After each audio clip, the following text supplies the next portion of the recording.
Welcome to chapter 19 of the book of Leviticus.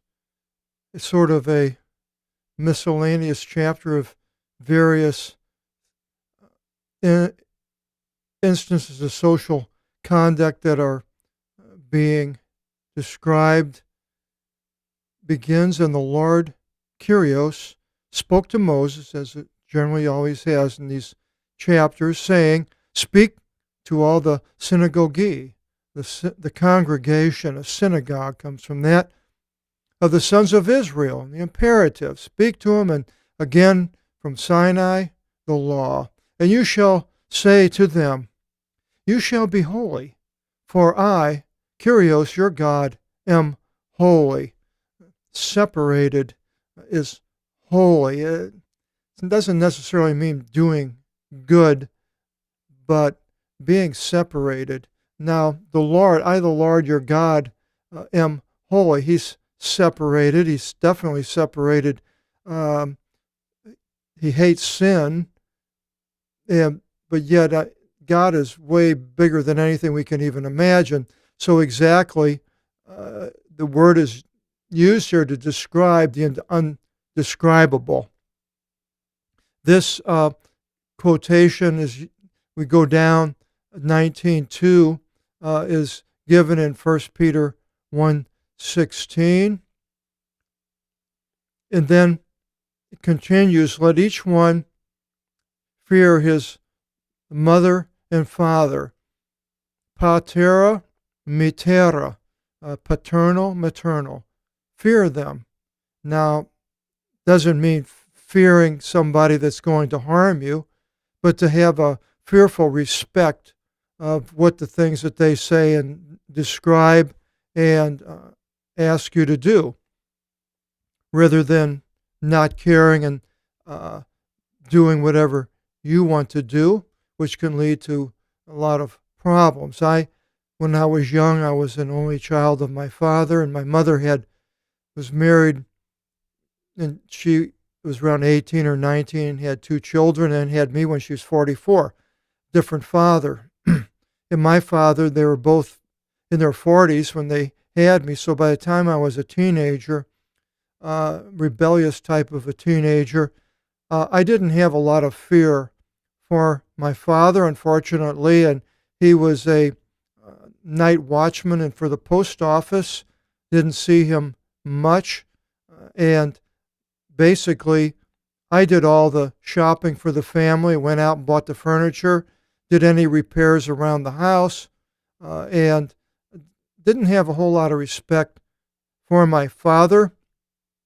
But then when I came to the Lord, I changed my attitude towards him and saw the good things that he did do, and supported the family, and for many years loved my mother and so forth. So if you have your parents are not ideal, sometimes it's hard to respect and fear them. But we need to look and find the best thing, I believe, that in our parents, and appreciate that. And then it changes, and my Sabbaths you shall keep. I am the Lord your God. And as I've mentioned many places, the word Sabbath doesn't appear until Moses, the Jews, and so I don't believe that the seventh day rest is a little bit different. It's not the Sabbatah. The Sabbath was designed for the Jews, where the seventh day rest, I believe, is a model that God gives everyone. I am the Lord your God. You shall not follow after idols, and you shall not make to yourself molten gods. Ego Kyrios o Theosimon, of following idols. People today that I see really don't have idols that they go after as far as a god. Molten gods, the little statues that you would have as your god, which they did in those days.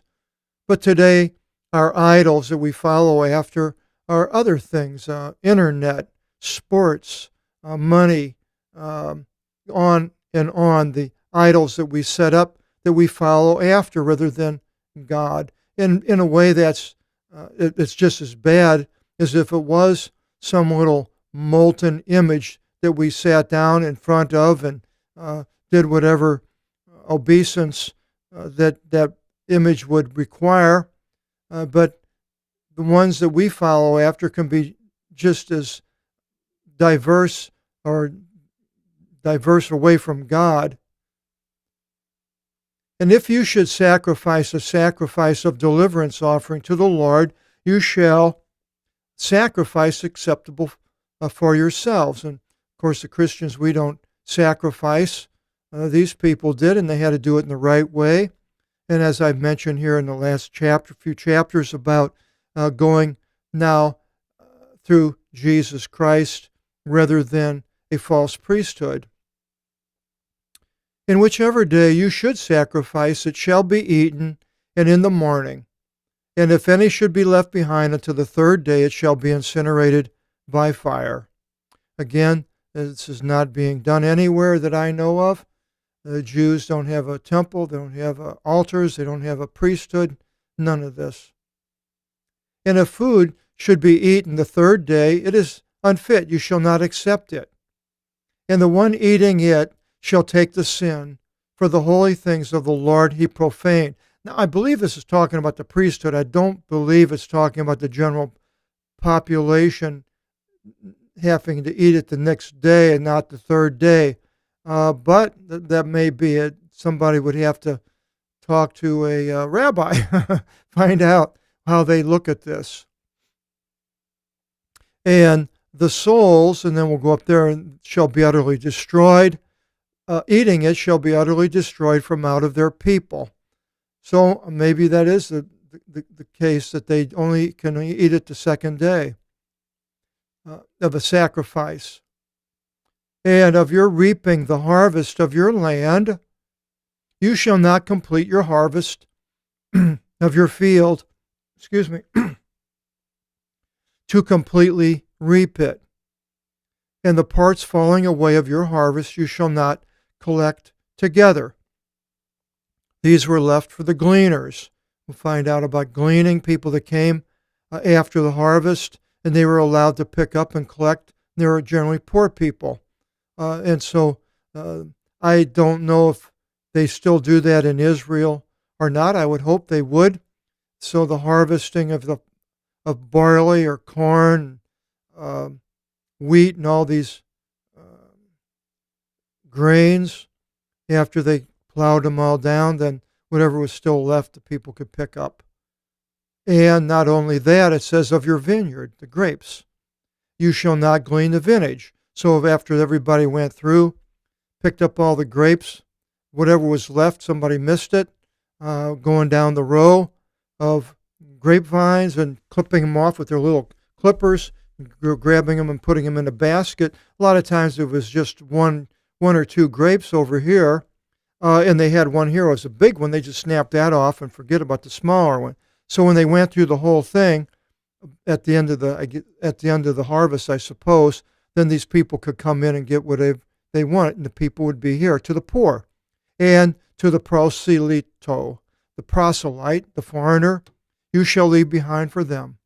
I am the Lord your God. In the book of Ruth, we see where Ruth comes back with her mother-in-law Naomi and to Israel, goes to the field of what's his name? Moab, not Moab, but something like that. Boaz. And Boaz can see that she was taking care of her Jewish mother, and Ruth was from Moab, a Moabite, but Boaz felt kindly towards her and let her come after her and pick up all these things left over, and she went home and showed him to Naomi, and Naomi knew that this was more than the normal amount, that somebody was looking out over her. The story of Ruth goes on until she goes back and ends up becoming his wife and grandmother of David, King David. Read the book of Ruth. You shall not steal. klepsite, the kleptomaniac is some thief. And you shall not lie. Psevsisthe, the verb. Both of these are future tense. Psev, a pseudo, comes from that. Nor shall you extort each his neighbor. So you can't steal anything and lying, nor extorting a neighbor, and somehow you would make him give you money or something if you had a position that in something that he wanted, then you would sell that to him, extort it, where normally it should be free. I can't think of any cases of an extortion, but in the Bible, I guess probably is, but and it continues, and you shall not swear by an oath upon my name unjustly. Now, swearing by an oath upon his name justly, is that okay? I will have to go through in other places and see. But right here it's calling it unjustly. So if you did swear an oath upon God, and you did it unjustly, you're lying, then you're not to do that, of course, and you shall not profane the holy name of your God. Jesus, Yahweh, Jehovah, I am the Lord your God. Many people do profane the name of Jesus. I had a good friend, I used to call him Cursing Ed, because he would always use JC on a lot of things. I showed him my Bible first time, and he looked at that, and he said, Jesus Christ, you did that? And I said, Ed, he's in there. He's in it. And it went over his head. He didn't understand what he's saying. He's just cursing Jesus, the name of Jesus. And I have a close relative who did the same thing. I called him out, and he wouldn't stop, so I have broken relations with him. I just can't stand listening to it.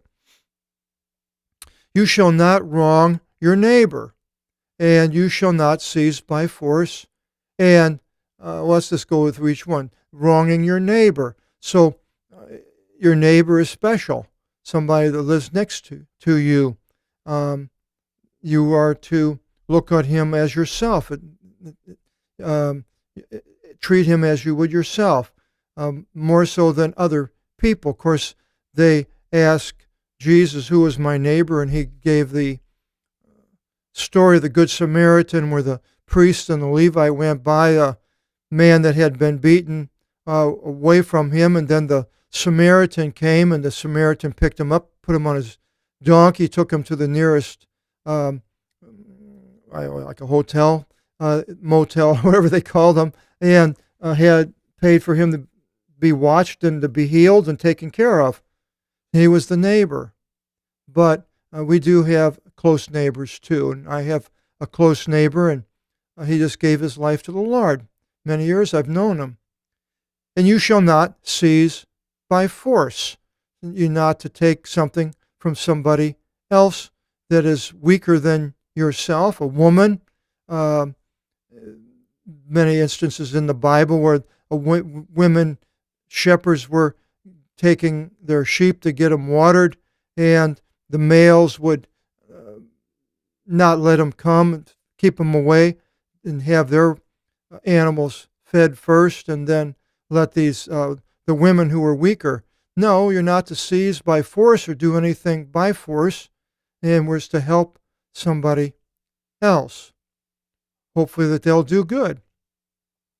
And the wages of your hiring shall not go to bed with you until morning. They were to pay right away. At the end of the day, you had somebody that would give the money to the people that were all working. And there's the parable of the men who were laying around idle, and the master came and said, how come you're not out working and nobody's hired us? And here you are, I'll give you a shekel. So they went out, and he went a couple of hours later and found some more. And how come you're not working? Well, we don't have anybody going out, and I'll pay you a shekel. And then finally it was only 1 hour left, and he found somebody the people weren't working, and said, go out and I'll pay you what's right. So afterwards, the the men that worked all day got the shekel, and the ones that worked 6 hours, they got a shekel, and then the one that only worked for 1 hour got a shekel. And they were saying, what's this all about? These other ones worked all day, and we've worked all day, and he only worked 1 hour, and he's getting the same. And the master said, if I want to be generous to him, what's that to you? It's my business, what I'm doing. So it just shows that they were hired and they got paid that day. Today, well, it doesn't work that way at all. You have banking and all sorts of electronic commerce going on. You shall not wickedly speak to a mute, and before the blind you shall not put an obstacle. Wickedly speak to a mute. If you don't know a person can't hear, it's one thing. But if making fun of him and he's there and he can't hear and you're talking to him or something and everybody's laughing, no, that's terrible. Same thing, not to put anything in front of a blind man so he'll fall and people will laugh. People are cruel and do things like that. I have not seen either one of those in my lifetime, though maybe they did it more back in those days, had less things to watch and entertain them and entertain themselves on somebody else's at somebody else's expense. And you shall fear phobethesi, the phobia. You shall fear Kyrion, ton theon su, the Lord your God. Ego Kyrios o theos imon. Here you shall fear, and the object is the Lord, and He's God. It's all in the accusative, the noun, theon and Kyrion, but here you see Kyrios and theos. It's different, the spelling. So here, this is the subject. I, Kyrios, your theos, your God. Kyrios, theos is a subject, the nominative case of a noun. We have a free study guide that goes through all of these things on our website. You can download it from our website, and I believe on the bookstore. You shall not act, and here this the pieo again, 4160 for doing. You shall not do unjustly. Yeah, you could say that, but I like to act. You shall not act unjustly in a judgment. So it says, you shall not take favor on the face of the poor, nor marvel before the face of a mighty one.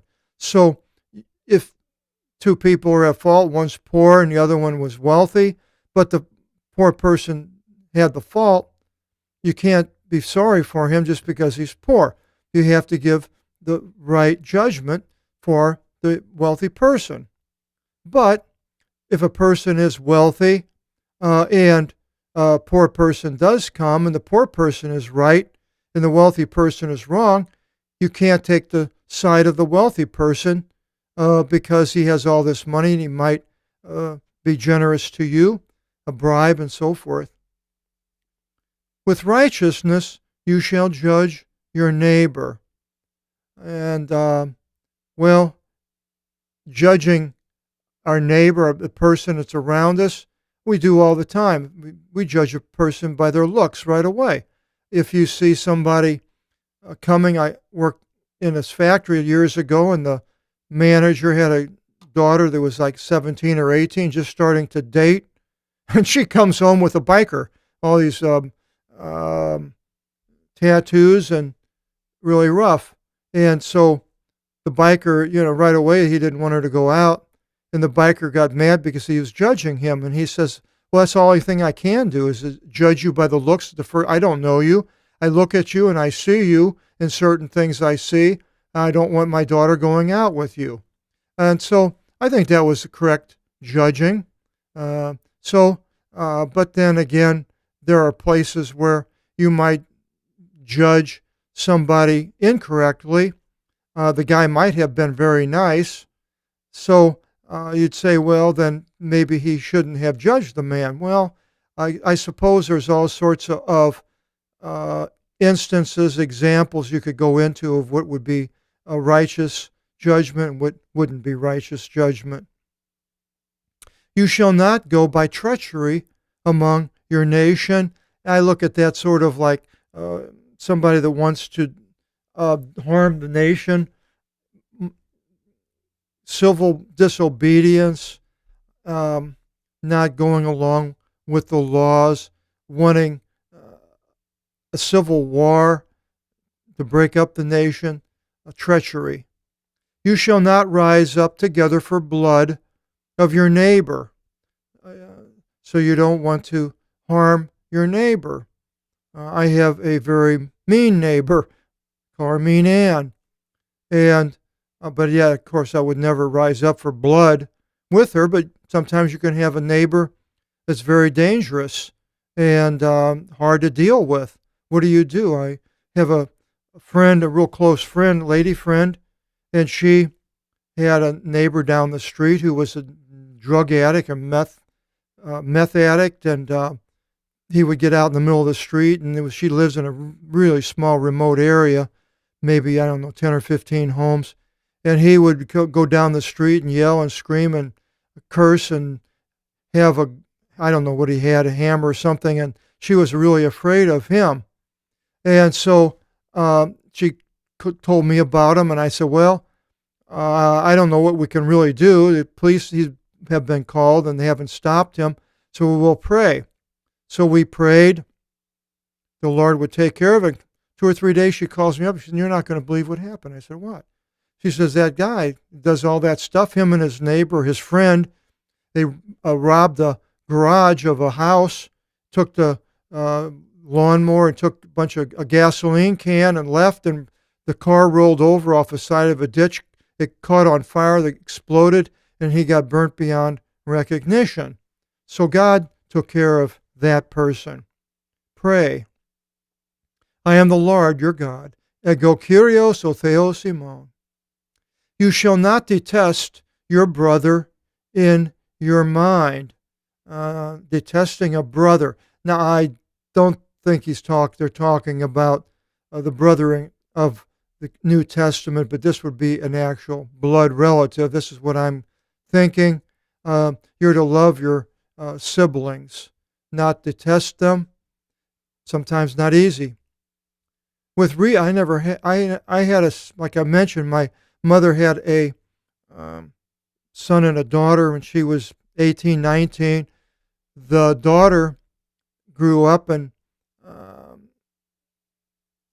she was close to 90, I believe. She passed away. The son went to the Second World War and was killed in the Battle of the Bulge. And my mother married another man, my father, and so I grew up, basically, I didn't see my sister for, I think, until I was 13 years old.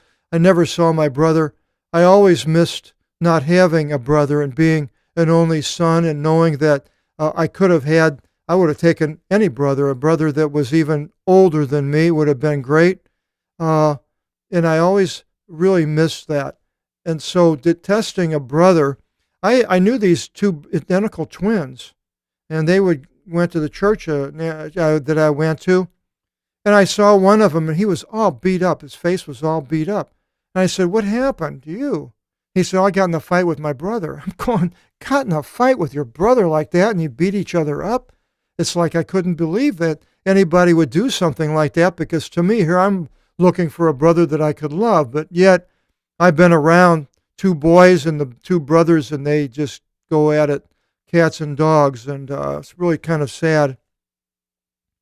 With rebuke, you shall reprove your neighbor, and you shall not take something we'll find out on account of him, sin on account of him. Rebuking a neighbor.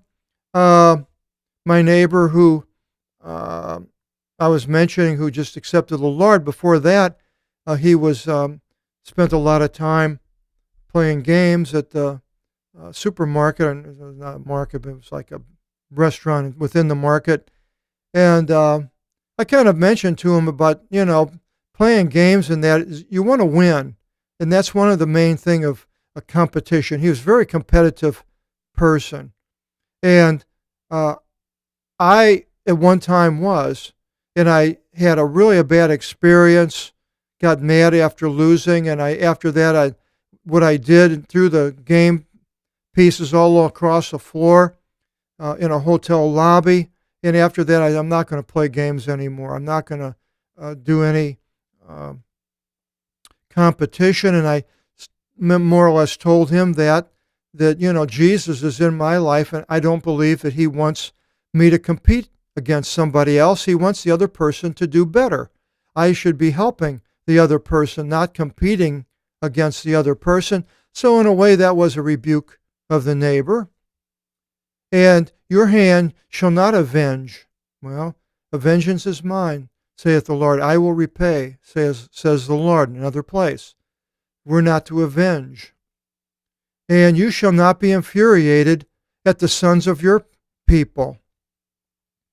The infuriated at the son, if they, I don't know exactly what would happen, but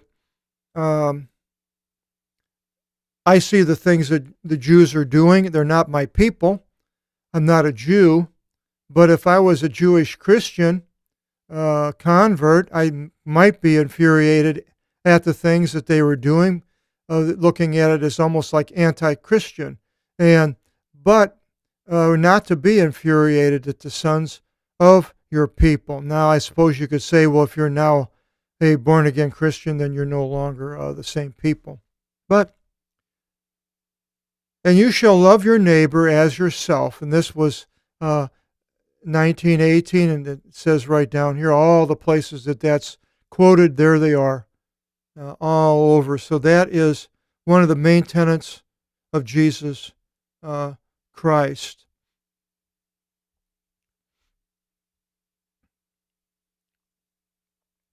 My law you shall keep, the laws of God. Especially with the Jews, they don't keep them anymore. They don't have any, they hardly keep any of them. Your cattle you shall not mate unequally yoked. Well, that's kind of weird. You would say, well, what's that all about? Well, I saw this 1937 movie, I think it's called Firefly, and in it is a song that I really loved when I was a kid, used to listen to it. It's called Donkey Serenade, and it's all about this man. He's Hispanic, he's actually white, but Anglo, and he's going along the stagecoach, and this woman that he's trying to woo is inside. Nobody woos anymore. Romance is gone, but anyway, in 37, so he's singing to her, and she's kind of, whenever she doesn't look at him and doesn't give him any attention, acting like she doesn't care, but yet when he leaves and goes another away from the stagecoach, she listens to what he's saying and smiles. As soon as he comes back, puts her head down like she doesn't hear. But anyway, so the song goes something like, with the woman doesn't care, but the song in the air. So I'll sing to my mule, but she'll think I'm a fool. I'm serenading the mule. And the words, so as he's saying this, he goes forward, back up to the mule, and there's a mule and a horse pulling the stagecoach. Now, that would be unequally yoked. You couldn't do that in these laws. And in your vineyard you shall not scatter abroad diverse seed. So I suppose you have one grape growing, we wouldn't have various grapes or something else growing in your vineyard. And a garment from out of two materials, being woven, commingled, you shall not put upon yourself. So if you had cotton and wool, that was a no-no. Couldn't wear a mixture. And I have, not on me, but I have cotton wool shirts, and I wear them. And seeing this here, well, if I was obeying the law, then I couldn't wear those nice shirts. Now, if it's a polyester, I don't know what they didn't have polyester. And if any man should go to bed with a woman, and I wanted to say wife here, in the marriage bed of semen, as she is a domestic servant being guarded for a man, so actually it wouldn't be a wife, she's a domestic servant, and to her ransoms have not been ransomed, so she has not been bought up by anybody, or freedom was not given to her, and overseeing will be to them. They shall not die, for she was not set free. Now, that's a hard one for me to quite understand, but this servant was guarded for somebody going to maybe be a husband, but it wasn't ever set in stone, so she did have relations, and they're not to die. And he shall bring his trespass offering to the Lord by the door of the tent of the testimony, a ram for a trespass offering.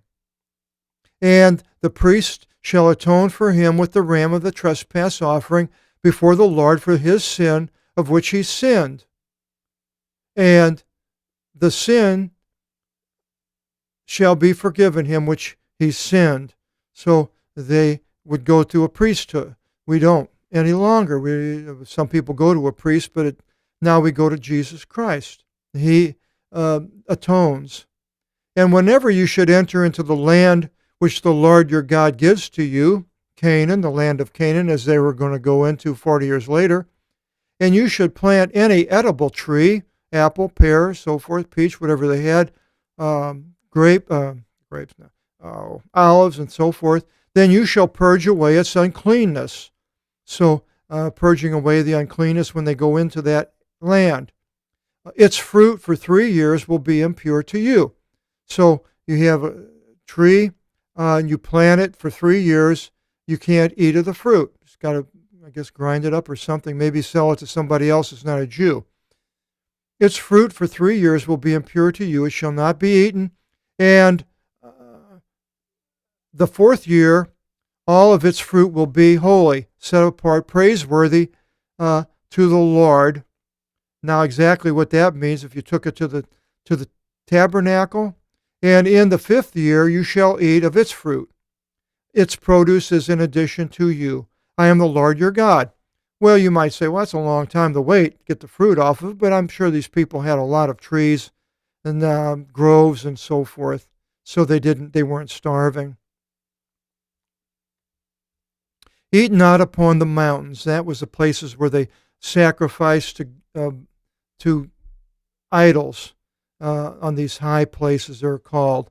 And you shall not foretell, nor use augury. So you're not to go to a fortune teller to try to find out what's going to happen to you. And we did have the witch of Endor, who King Saul went to find out, conjure back up Samuel the prophet to find out what's going to happen. And Samuel did come back. She was able to conjure him up, and Samuel told him he was going to die and his family and so forth in this battle. Nor use augury, and augury was, the Romans used it a lot, and other people probably, where they cut open certain animals and then they had the liver inside, and people would look at the liver and foretell things whether they should or they should not do something. Should they go to war in this battle, or should they do this or not, this or that? You shall not make a lock of hair consecrated to an idol from out of the hair of your head. Apparently that's what they did, took a lock of the hair and burnt it to an idol. Nor shall you corrupt the appearance of your beards. And now corrupting it, I think you could trim your beard. I can't imagine not trimming it, but corrupting it would maybe making it into something real weird looking. I've seen some beards that are really strange. Corrupting the appearance, so may have it more natural. My beard is natural. My mustache, use a little mustache wax to make it go out. I like it out rather than hanging on over my lip. Maybe that's corrupting it. And you shall not make cuts for a dead soul on your body. So apparently they were doing that when somebody died, and they would cause pain, so they would cry and moan and weep and so forth, be in misery over this person that they cared about that died. And grammata, stikta, you shall not make upon you. A letter marks, you shall not make upon you. I thought it's a tattoo. So they were not to be tattooed. Unfortunately, many of the Jews were in the 1930s and the 40s when they went to the concentration camps. The Nazis tattooed all of the Jews and gave them a number. I am ego Kyrios o Theosimon. You shall not profane your daughter to fornicate her. Now, how profaning him, I don't know if that means selling her to somebody else. I'm not exactly sure. You shall not fornicate the land, selling the land to somebody else that was not a Jew, and the land be filled of lawlessness with all these people that were not Jews. Savatamu, my Sabbaths you shall keep, and of my holy things you shall fear. Ego Kyrios.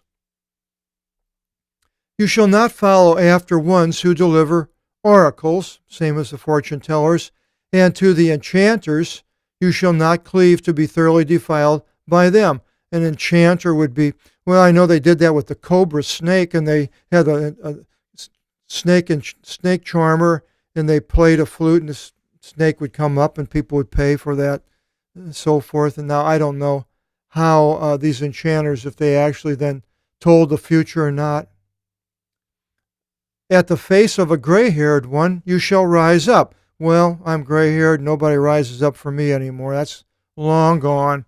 But that's what they should do. Now I have some people that they do respect and call me sir and or mister, and that's nice, young people, when they do that. And you shall esteem the face of an older one, as myself. And people do, and they call me Mr. Vanderpool, and they esteem me generally when people have a question about the Bible and they email me or something. Sometimes they'll even call me Dr. Vanderpool when I'm not a doctor, I don't have a PhD, but that's an esteem. I appreciate it.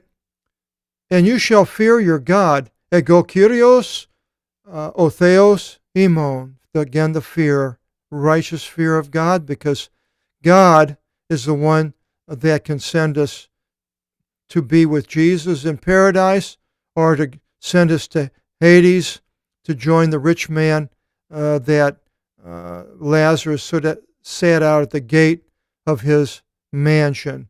And the rich man was in Hades where the fire was burning. And God can do that. Jesus says, fear him who can throw you into Gehenna. And if a foreigner in your land should come forward to you, you shall not afflict him. So any foreigners that come there, not to afflict. Right now, the United States is being inundated with people coming from Latin America and Mexico and so forth, Central America. But they're trying to keep them out. So now how do I look at that? To me, it's an opportunity if people come to speak and tell them about Jesus one way or the other. I'm only here for a short period of time on this earth, and so I'm not so much concerned about the foreigners coming here. But if they're bringing in a lot of crime or drugs or prostitution or bad things, well, yeah, then that's terrible. And they are. Some of them are. The foreigner approaching to you shall be as the native born among you, and you shall love him as yourself, for you became foreigners in the land of Egypt. I am the Lord your God. Now they were invited to come to Egypt by Pharaoh through Joseph, the son of Jacob. These foreigners coming into the United States are not invited. They're breaking the law, so that's a different thing, breaking the law of a country. You shall not act unjustly in inequity with measures. They measured things, and they had a yoke balance, which was on a pivot like that, fulcrum, I think it's called. And so if you had 1 pound of hamburger over here, and you put a 1 pound weight, they should be equal, straight across. Not now. It says you should not act unjustly in inequity with measures and with weights and with yoke balance scales. A just yoke balance scales, that's ones that are finely tuned, not one that's always off for them, and a just dry measure weights and a just whose liquid measure shall be to you. So what happens is if you were selling the meat and you wanted that weight if it was 1 pound of meat, but you wanted it to be 15 ounces instead of 16 and gain an ounce and cheat the other person, then you would say the weight over here was 16 ounces, but actually in reality it was only 14. So you would have to put more weight on it for that meat to go to a pound, another ounce on top of it. You'd have ounce weights, so you're gaining an ounce. And that would be if you're selling it. If you're buying something, you do the opposite. Now, in liquid measures, you'd have maybe a measure that was a quart, but it's actually in an ounce less than a quart. Put the milk in it or so forth, and cheating a person. No. Ego Kyrios, o Theo Simon, the one leading you from out of the land of Egypt. That was only a few years before. And you shall keep all my laws and all my orders, and shall do them. I am Ego Kyrios, the laws of the land, the laws of God, and his orders through people, through the government, and clergy, church, and so forth, keeping his orders and the law of what it says to do and not to do. Chapter 20, next video seminar, the laws regarding idolatry. And hope you'll join us in chapter 20 and find out what that's all about. Till then, God bless.